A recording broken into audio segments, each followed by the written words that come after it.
Coming out as gay to a Muslim family was hard enough, but it was what happened after, which was a lot harder. Things were okay for a while, and I genuinely thought that things would be good again. I could live life as normal and I'd still have my family, and that fear of losing my family wasn't there anymore. And I remember when my sister gave birth, and to find out that I was an uncle was just the best feeling in the world at the time. And things were great. I went to visit my sister, I went to see my niece, and I stayed over. It was great. Even though my sister knew about my sexuality, she kind of brushed it off. I think there was an unspoken language where we just didn't talk about it. But at the same time, it wasn't like I was waving a rainbow flag in their faces. And I specifically remember going home from my sister's and just feeling that sense of love and family again. It was amazing. But maybe I was a bit too naive, thinking that this would last, and it didn't. And a couple of months down the line, things started to change. The communication started to go quiet. It wasn't there as much as it was in the beginning. And I had a feeling it had something to do with me. And it started off with things like, if you come over, we don't want you to show your tattoos. We need you to take your piercings out, because this was all against the religion. And I did that. I did exactly that. And I remember still going over to visit them, and I would hide all my tattoos. I'd wear long sleeves just to hide my tattoos, which personally I felt was a bit over the top. And I would take my earrings out. As long as it made them happy and it meant that I can still be in their lives, I was willing to do anything. But this also made me feel uncomfortable, and it made me feel like I was living a double life. It felt like I was going home pretending to be who I truly was.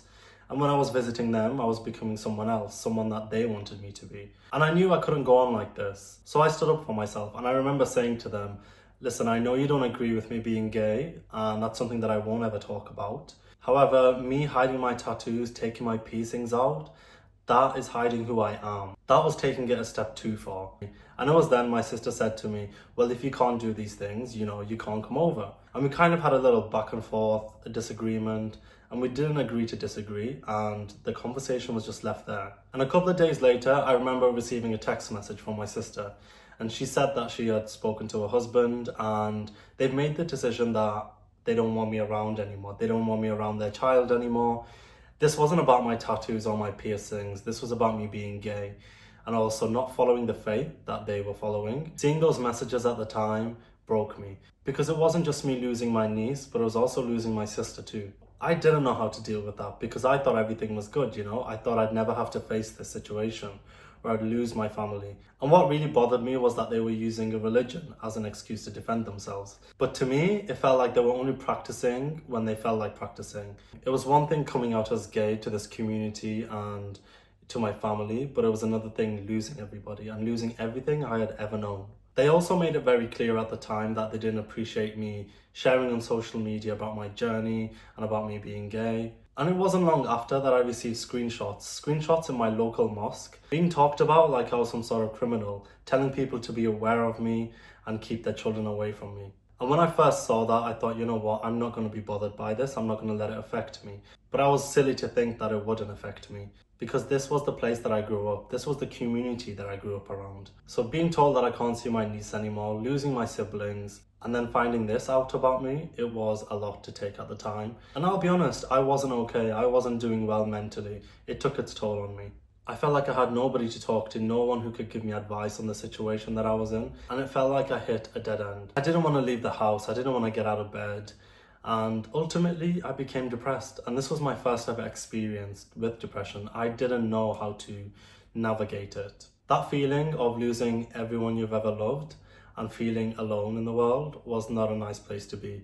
And that's how I felt for a long time. And I didn't know how to deal with it. I didn't know how to express my emotions. And I felt like there wasn't anyone out there that could relate to me. And it got to the point where I tried to take my own life, because I genuinely felt like I had nothing to live for anymore. I felt like I didn't have a purpose and I wasn't wanted. But I remember waking up in the hospital and something had clicked in me, and I don't know what it was, but it felt like I had purpose again. Something in me shifted to make me think that I'm never going to let myself feel like this again.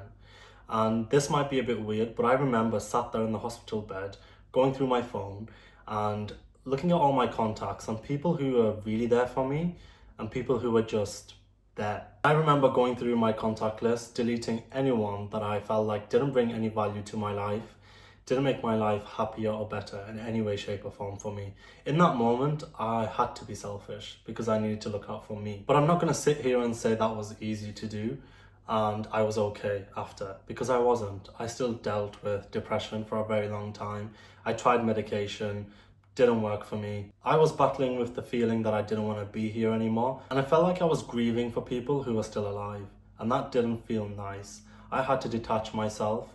I had to learn new coping mechanisms just to try and get by every day, because no one teaches you how to deal with the loss of a family. And I think what hurt the most wasn't losing my siblings, but it was their decision to stop me from seeing my niece and nephew. I had to make the decision whether I wanted to be openly gay or be in the closet and pretend to be somebody I'm not to keep my family in my life. And that wasn't something that I was willing to ever do again, because that is not a life. Well, it wasn't the life that I wanted to live anyway. I honestly thought there was no way out of this for me. I thought I would feel like this forever. But I worked on myself. I worked so hard to get to where I am today, and I wouldn't change anything at all. Now, some days I do still feel sad. Some days it is hard, but all I can do is persevere, push through it, and know that it will get better. And if any of you guys are in the same situation or have been in the same situation, I just want you to know that it does get better and it does get easier.